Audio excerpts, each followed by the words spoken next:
오늘 말씀의 제목입니다. 환난을 당해도 담대할 수 있는 이유. 환난을 당해도 담대할 수 있는 이유. 여러분들과 함께 나누고자 합니다.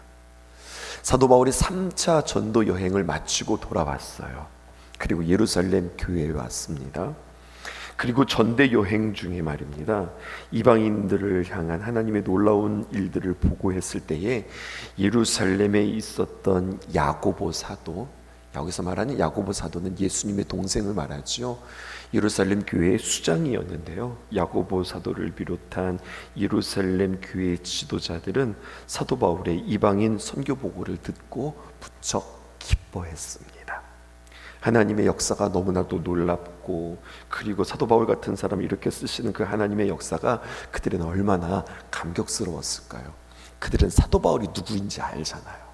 근데 그에게 하나님께서 함께 해주시고 도와주셔서 1차, 2차, 3차 아름다운 귀한 열매들을 맺어왔으니 얼마나 기뻤을까요?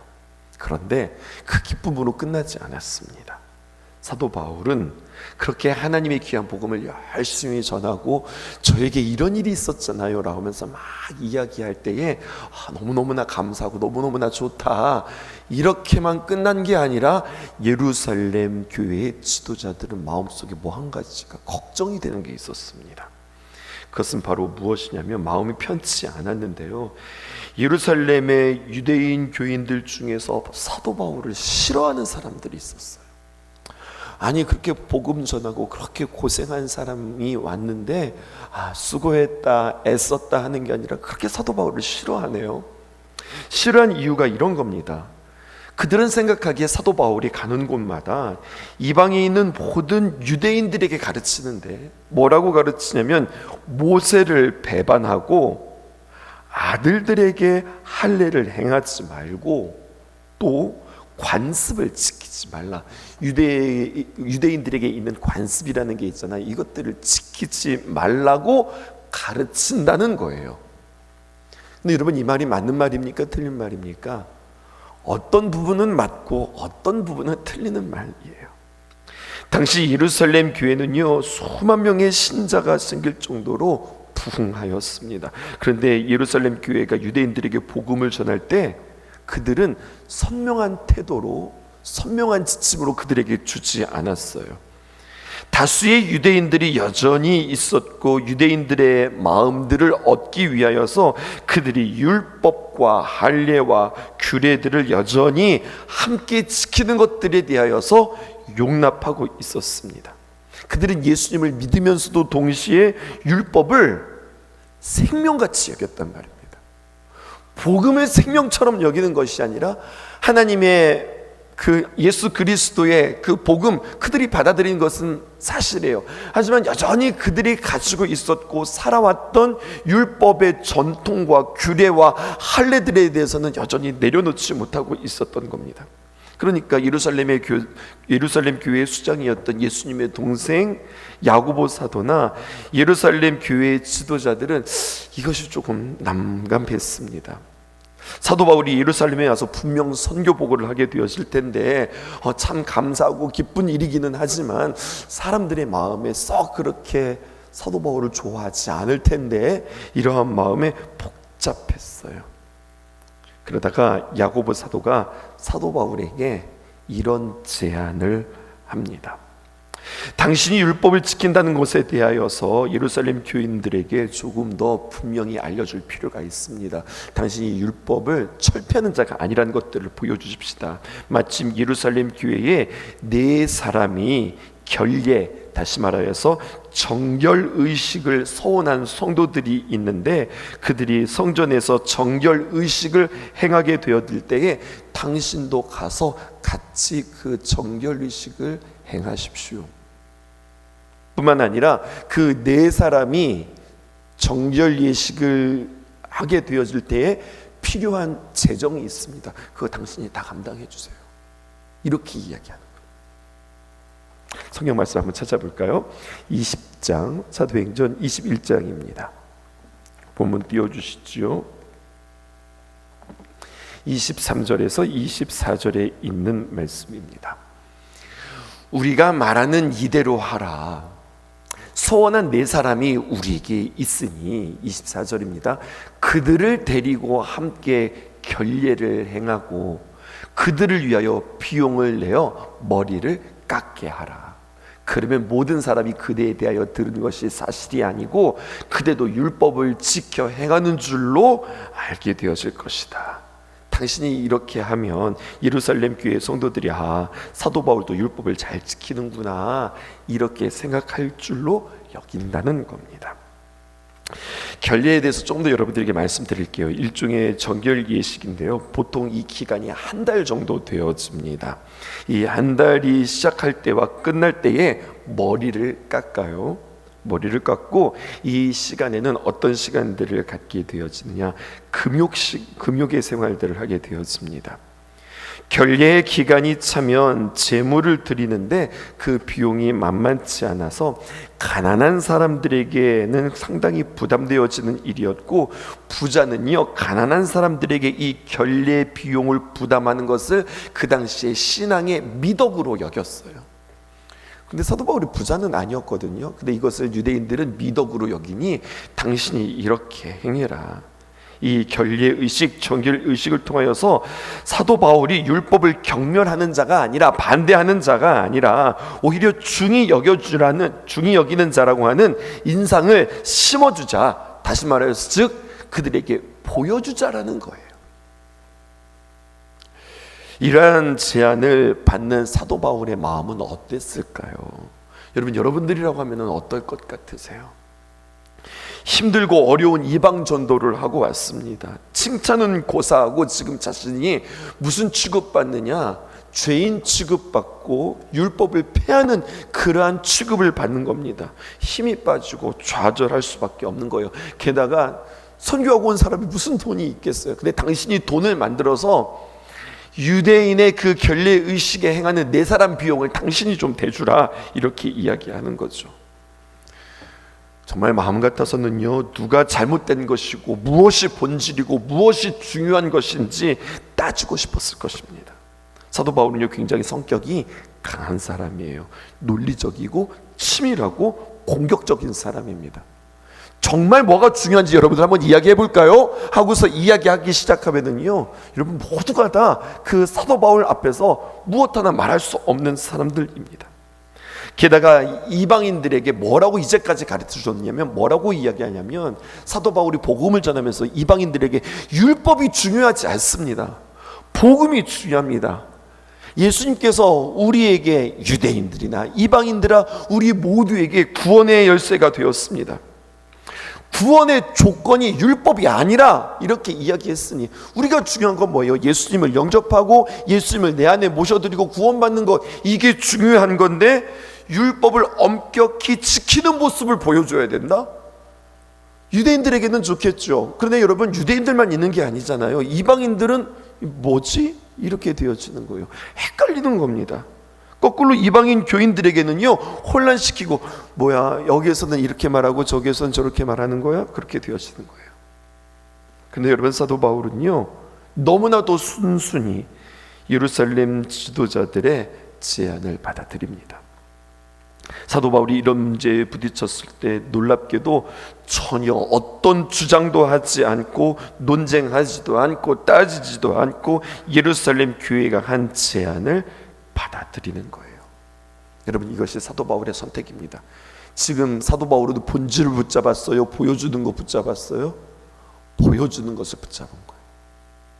아니, 본질이 중요한데 지금 본질을 붙잡고 가야지 당신 뭐 하는 거예요? 아니요, 그는 지금 그들의 입장에서 보여주는 것을 결정합니다. 사도 바울이 이 결정한 것에 대해서 우리는 생각해보고 묵상해볼 필요가 있어요. 성경은 이것을 지혜라고 이야기하는 거예요. 오늘 하나님께서 우리에게 사도 바울을 통해서 지혜가 무엇인지 우리에게 보여주는 겁니다. 사도 바울에게는요 이것은요 싸울만한 일이라니까요. 예루살렘 교회에 대하여서 제대로 한번 해볼 일입니다. 결론이 났어요. 이방인 교회를 통하여서 일하시는 하나님의 선명한 간증들과 증거들이 사도 바울에게 있었습니다. 논리적이고 자기 주장을 충분히 할 수 있는 사람이었어요. 근데 사도 바울은 어떻게 합니까? 아무 말도 하지 않습니다. 제안을 받아들입니다. 본질이 아닌데도 왜 그랬을까요? 이것 한 가지입니다.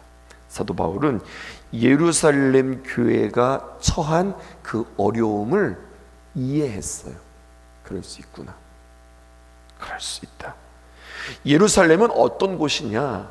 유대교의 총분산지입니다. 원조가 되어지는 곳이 바로 예루살렘이에요. 그 유대인들에게 율법의 영향에서 벗어나라고 하는 것은 너무나 무리한 요구구나. 아직 때가 안 됐구나. 맞는 말은 아니지만 이것들이 하나하나 정확하게 딱딱 끊어지고 시작되어지는 것이 쉬운 일이 아니구나. 그래서 그에게는요, 이미 예수 십자가의 거룩한 보혈로 정결함을 입고 예수님이 나를 구원해 주시고 하나님의 귀한 자녀 삼아 주셨다라고 하는 복음을 붙잡고 있었던 그들이었지만 그들의 요구대로 정결 의식을 행합니다. 노력했잖아요. 했었잖아요. 그런데 어떤 일이 벌어지는가? 오늘 말씀 보십시다. 오늘 본문이 이렇게 시작하죠. 사도행전 21장 27절입니다.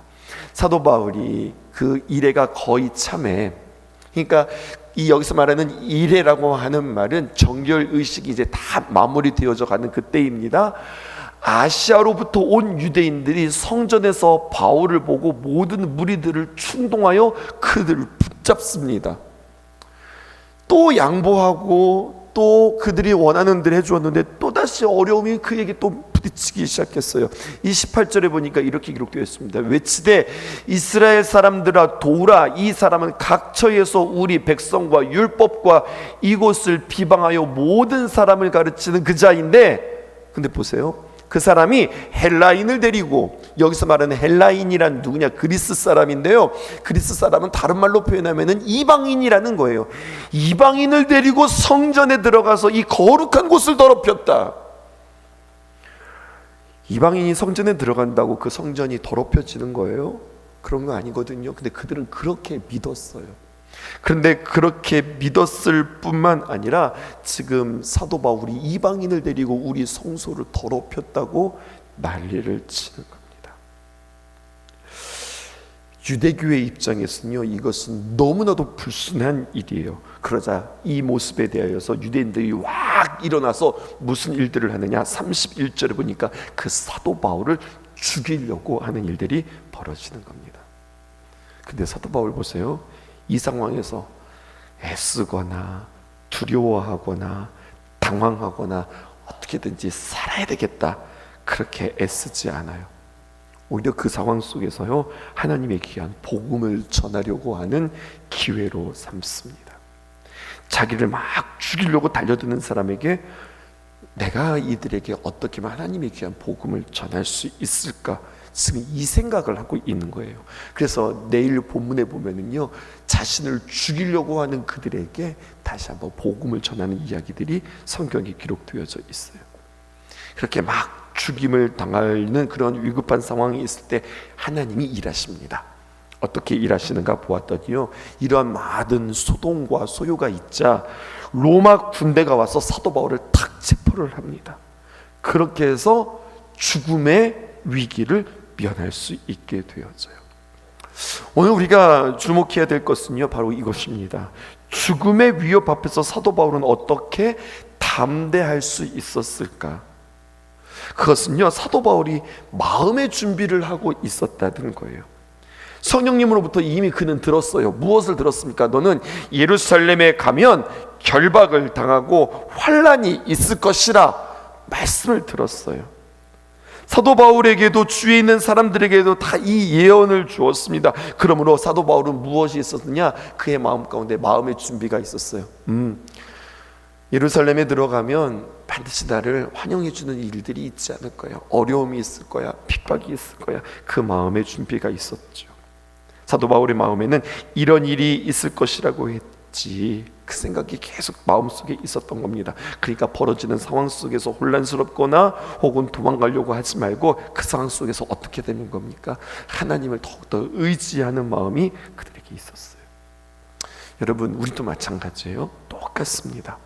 마음의 준비가 되어져 있으면 예수님을 믿고 살아가는 동안에 환난이 오고 어려움이 오고 그리고 여러 가지 많은 핍박들이 오지만 사도 바울과 같이 담대한 믿음들을 가질 수 있게 되어져요. 그리고 그 상황들을 잘 처리할 수 있게 되어집니다. 하나님은 어떤 시험 중에서도요 항상 피할 길을 예비해 주시고 살 길을 주신다, 주님께서 말씀해 주셨으니까 이 위기 속에서 하나님께서 나에게 어떠한 인도하심을 열어 보일까, 이것을 그는 기대하는 거예요. 그러니까 무엇이 필요하냐? 우리는 마음의 준비가 필요한 겁니다. 더 구체적으로 이야기해 볼까요?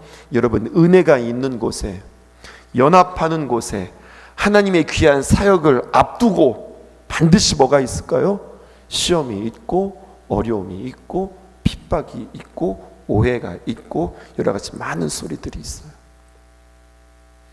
언제나 그렇습니다. 당연한 거 아니에요? 하나님을 높여드리고 하나님께 영광스럽게 해드리고 우리가 하나님의 귀한 일들을 집중하며 주님 앞에 나아가는데, 여러분, 마귀가 그냥 내버려 두겠어요? 오해하게 만들고 분열하게 만들고 시기하게 만들고 여러 가지 많은 것들에 대하여서 막고. 이제 우리는 알자고요. 하나님께서 기뻐하시는 일들에 언제나 방해가 있다, 오해가 있다. 그거 아는 거예요. 수련회를 한다? 여러분, 수련회가 그냥 되어지지 않습니다. 수련회를 하기 위해서 반드시 그 가운데 어려움들이 있을 겁니다. 집회가 있다? 여러분, 집회가 그냥 되어지지 않습니다. 집회 가운데 반드시 어려움이 있을 겁니다. 찬양제가 있다? 찬양제가 쉽게 되어지지 않을 겁니다. 그 가운데도 여러 가지 많은 방해들이 있을 겁니다. 우리가 전도 사역을 감당한다? 여러분, 전도 사역도 마찬가지입니다. 그냥 되어지지 않습니다. 거기에 반드시 어려움들이 있습니다. 그런데 문제는 뭔 줄 아세요? 그런 어려움 속에 사람들이 마음의 준비를 하지 않고 마귀가 훅 불면 이쪽으로 훅 밀려가고 마귀가 툭 치면 여기로 툭 넘어가고 마음의 준비가 되어지지 않은 거예요. 하나님의 귀한 말씀 가운데서 하나님의 귀한 은혜가 있는 가운데 나는 심지를 지키고 마음을 굳게 지키고 이것들에 대해서 밀고 나간다, 뚫고 나간다, 이러한 마음의 자세들을 우리가 각오하면서 이 일들을 감당해야지 그냥 무조건 열심을 가지고 우리가 무조건 열정만을 가지고서 되어질 수 없다는 이야기입니다. 마태복음 5장 11절에서 분명히 우리에게 이렇게 이야기해요. 나로 말미암아 너희를 욕하고 박해하고 거짓으로, 진짜가 아니잖아요. 거짓말이잖아요. 거짓으로 너희를 거슬려 모든 악한 말을 할 때에는 너희에게 뭐가 있다는 겁니까? 환난이 아니라 복이 있다. 이렇게 이야기하는 겁니다. 여러분이 예수님 때문에 누구로부터 욕을 얻어먹어요? 또 거짓말로 증언을 받았다든지 또는 박해를 받을 때 왜 나한테 이런 일들이 있지? 우리 한번 삼자 대면 해볼까요? 한번 이야기 한번 해볼까요? 제대로 한번 따져볼까요? 이것이 아니라 맞아, 이런 일도 있을 거라고 했지, 이상한 일이 아니라는 이야기입니다. 왜 이런 일이 생길까? 이렇게 할 게 아닙니다. 벌써 그럴 것이라고 말씀해 주셨다는 겁니다. 그리고 이것이 뭐라고 그랬어요? 복이다. 이것이 뭐라고요? 복이다. 주님께서 우리에게 말씀해 주신 거죠. 디모데후서 3장 12절에서 보니까 이렇게 기록되어 있습니다. 무릇 그리스도 예수 안에서 경건하게 살고자 하는 자는 뭐를 받는다고 그랬습니까? 박해를 받으리라. 그러니까 여러분들이 가정에서든지 직장에서든지 그리스도 안에서 경건하게 살려고 결단하는 그 순간부터 여러분들에게 박해가 있고 오해가 있고 어려움이 있을 때 그랬지, 맞아, 그렇게 말씀해 주셨지, 이렇게 여러분들의 마음을 붙잡으면 그러면 상황들은 달리 보이기 시작하는 거예요. 또 한 가지 우리가 기억해야 할 것은요, 하나님께서 우리에게 그러면서 주셨던 말씀이 있습니다. 여러분, 성경에서 보면은요, 하나님께서 우리에게 주시는 명령이 있어요. 하나님께서 우리에게 주시는 명령, 많은 명령들이 있어요. 그 가운데 최고의 명령, 하나님께서 우리에게 가장 강조했던 명령이 뭐라고 생각하세요? 너희는 서로 사랑하라, 사랑하라.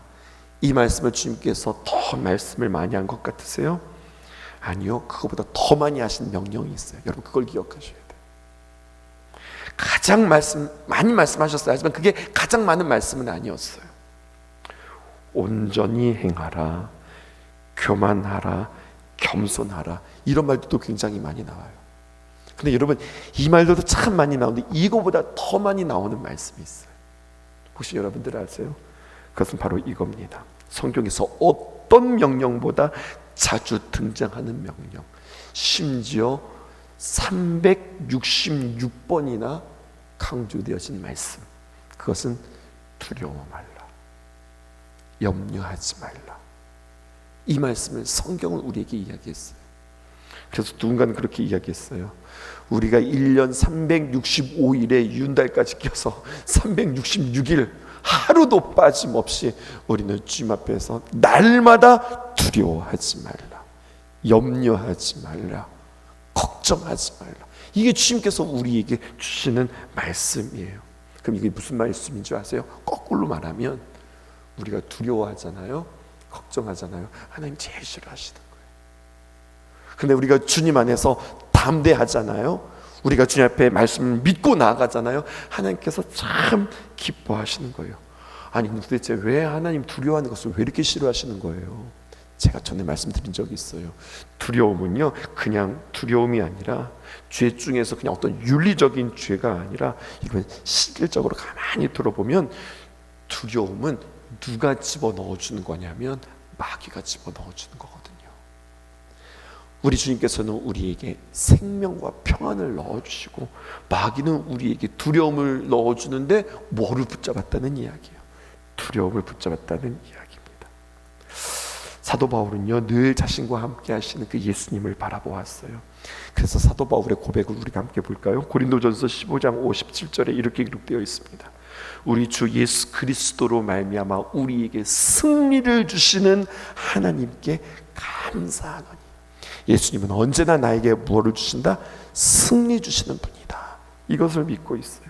고린도후서 13장 5절에 있는 말씀입니다. 너희는 믿음 안에 있는가? 너희 자신을 시험하고 너희 자신을 확증하라. 예수 그리스도께서 너희 안에 계시는 줄을 너희가 스스로 알지 못하느냐? 그렇지 않으면 너희는 버림받은 자니라.